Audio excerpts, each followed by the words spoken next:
Donc la méthodologie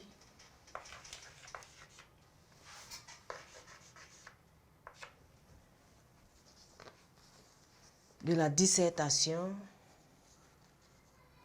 comporte une introduction, un développement et une conclusion, comme le commentaire composé aussi. Nous allons voir en petit 1 l'introduction.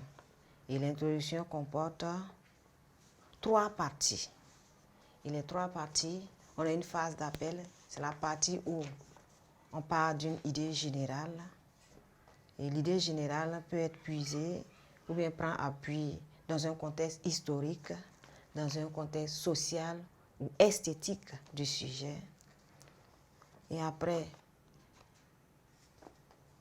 l'idée générale, il faut annoncer le sujet. Donc c'est le sujet, c'est une citation courte. On recopie la citation en intégralité. Si la citation est longue, il faut la reformuler.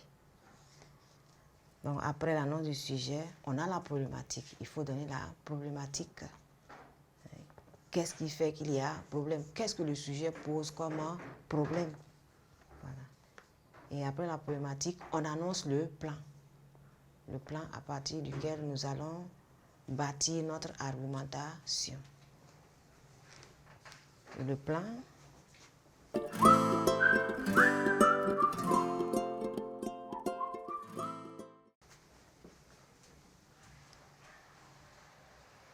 doit être annoncé de façon claire, présenté de façon claire le plan, de sorte à ce qu'on puisse l'utiliser dans le développement. On puisse l'utiliser dans le développement, en début de développement, pour pouvoir faire l'introduction partielle de chaque partie. Voilà. Donc je vais mettre l'introduction au tableau.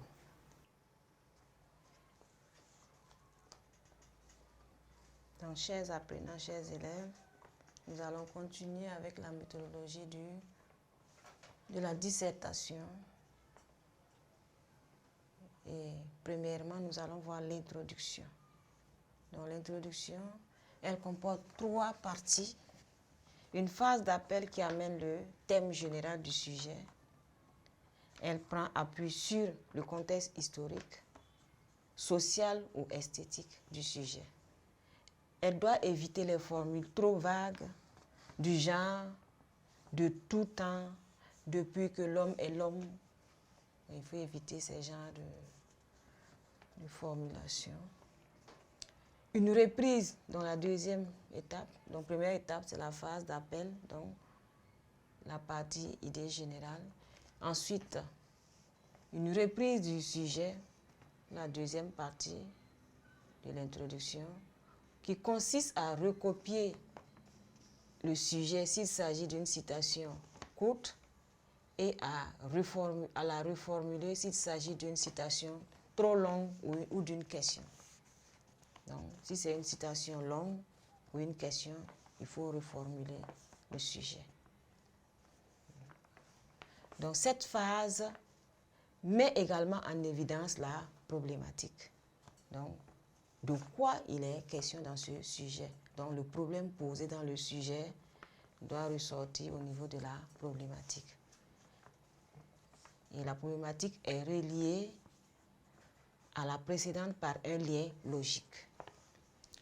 Et la troisième partie consiste à annoncer le plan. Donc, une annonce du plan qui doit éviter les formules trop lourdes comme dans une première partie, nous verrons dans une deuxième partie. L'annonce du plan doit être clairement présentée. On peut adopter une présentation du type d'abord, ensuite et enfin. Ou une formule indirecte du genre, on peut se demander si et si. Voilà. On peut aussi procéder par une courte série de questions. Donc, si vous posez 2 questions, vous aurez 2 parties. Si vous posez 3 questions, vous aurez 3 parties dans le développement. Et chaque question renvoie à une grande partie. Et l'introduction ne doit pas comporter d'argumentation. L'argumentation, c'est au niveau du développement. Donc, voilà. Bon, il y a une étape que j'ai sautée, que je vais vous expliquer. Donc, lorsque vous avez le sujet, pour bien comprendre le sujet, il faut d'abord souligner les mots-clés. Après avoir souligné les mots-clés, il faut les définir. Si vous les définissez, vous allez pouvoir reformuler le sujet de façon claire, de sorte à comprendre le sujet. Et si vous comprenez le sujet, vous allez pouvoir trouver la problématique qui va vous servir dans l'introduction. Et en même temps, donner les différentes parties de votre analyse au niveau de l'annonce du plan. Voilà, c'est cette partie que j'avais sautée, que je tenais à vous expliquer. Donc, on a fini avec cette partie concernant l'introduction. Nous allons passer à la deuxième étape qui consiste à vous dire comment se fait le développement. Donc, comment argumenter chaque grande partie. C'est dans le développement.